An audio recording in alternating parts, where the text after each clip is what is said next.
dalam sholat. Pertama, sholat terlalu cepat. Nabi SAW memerintahkan kita untuk bersikap tenang dalam setiap gerakan sholat. Beliau SAW mengajarkan kepada orang yang sholatnya terlalu cepat, jika kamu hendak sholat, berwudulah dengan sempurna. Setelah itu berdirilah menghadap kiblat. Berdirilah dengan tegak dan tenang. Lalu bertakbirlah. Lalu bacalah Al-Quran yang kamu anggap mudah. Setelah itu rukuklah sampai kamu benar-benar tenang dalam rukukmu.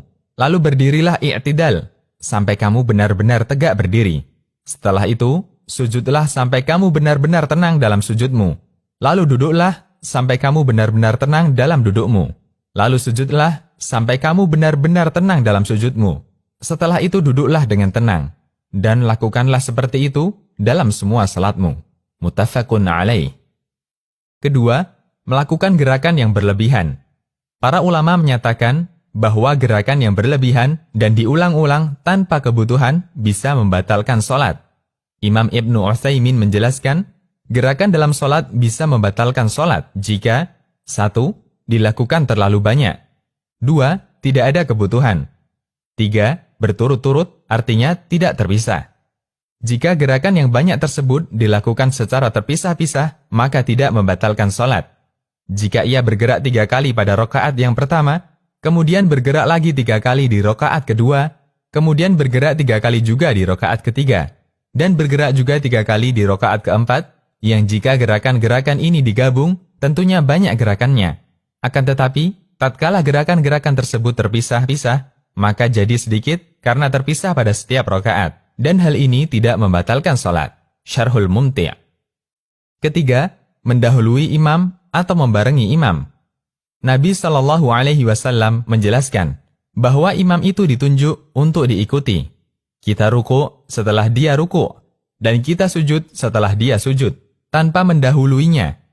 Bahkan Rasulullah SAW memberi ancaman berat bagi mereka yang mendahului imam, bahwa Allah akan mengubah wajah mereka seperti wajah keledai. Dari Abu Hurairah radhiyallahu anhu, Nabi SAW bersabda, yang artinya, hendaknya orang yang mengangkat tangannya sebelum imam, dia merasa takut. Allah akan mengubah kepalanya menjadi kepala keledai. Hadis riwayat Muslim, Ahmad, dan yang lainnya. Ada 4 jenis gerakan makmum terhadap imam. 1. Mendahului imam, hukumnya terlarang dan dosa besar. 2. Membarengi imam, hukumnya juga terlarang.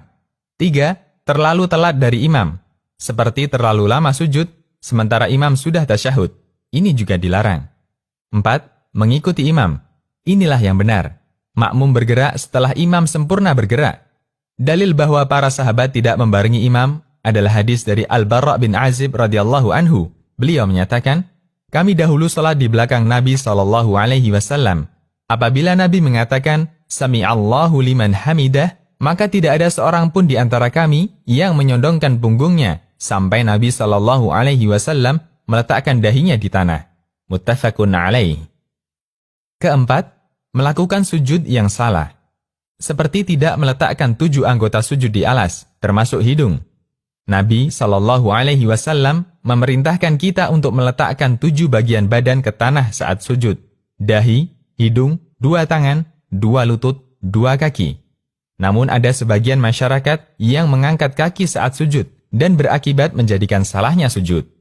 Dari Ibnu Abbas radhiyallahu anhu bahwa Nabi SAW bersabda, yang artinya, aku diperintahkan untuk bersujud dengan bertumpu pada 7 anggota badan, dahi, dan beliau berisyarat dengan menyentuh tangan ke hidung beliau, 2 telapak tangan, 2 lutut, dan ujung-ujung 2 kaki. Hadis riwayat Bukhari dan Muslim. Kelima, meletakkan siku di alas ketika sujud. Nabi SAW melarang kita untuk menyerupai binatang ketika sholat. Termasuk di antaranya menyerupai anjing ketika sujud. Bentuknya adalah meletakkan siku di lantai ketika sujud. Rasulullah SAW mengingatkan hal ini melalui sabdanya, yang artinya, lakukanlah sujud dengan sempurna, dan jangan membentangkan sikunya sebagaimana anjing yang sedang duduk. Muttafaqun alaih. Keenam, aurat terbuka ketika sujud. Bagi mereka yang kurang perhatian, terkadang terbuka bagian belakang celananya, sehingga terbuka auratnya. Allah Subhanahu wa Ta'ala berfirman, yang artinya, wahai Bani Adam, gunakanlah perhiasan kalian setiap kali menuju masjid. Quran Surat Al-A'raf ayat 31. Dan bagian dari menggunakan perhiasan di masjid adalah memakai pakaian yang menutup seluruh aurat.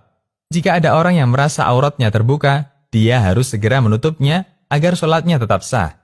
Asy-Syirazi, yaitu salah seorang ulama Syafi'iyah, mengatakan, jika bajunya diterpa angin hingga terbuka auratnya, kemudian langsung dia tutup kembali, maka sholatnya tidak batal. Al-Muhadzab. Ketujuh, tidak melakukan takbiratul ihram. Takbiratul ihram termasuk rukun sholat, sehingga siapapun yang tidak melakukannya, maka sholatnya batal. Dan di antara syarat takbiratul ihram harus dilakukan dengan berdiri. Sebagian orang ketika menyusul imam, dia membaca takbiratul ihram sambil bergerak turun. Ini tidak disebut takbiratul ihram, tapi takbir intikal. Dalam ensiklopedi fikih dinyatakan, orang yang sholat wajib melakukan takbiratul ihram sambil berdiri, dalam kondisi yang mengharuskannya untuk berdiri. Dan disebut berdiri jika posisi punggung tegak. Karena itu, tidak sah jika takbiratul ihram dilakukan sambil duduk atau sambil menunduk ruku'. Al-Mawsu'ah Al-Fiqhiyah. Kedelapan, melirik atau tidak melihat tempat sujud ketika sholat. Dianjurkan untuk melihat tempat sujud dan tidak melihat ke tempat lain. Aisyah radhiyallahu anha menceritakan, Rasulullah shallallahu alaihi wasallam masuk Ka'bah untuk mengerjakan sholat. Dalam pandangan beliau tidak meninggalkan tempat sujudnya, yaitu terus mengarah ke tempat sujud, sampai beliau keluar dari Ka'bah. Hadis riwayat Al-Hakim dan Al-Baihaqi. Semoga Allah Subhanahu wa Ta'ala menjadikan kita untuk selalu semangat dalam menyempurnakan sholat.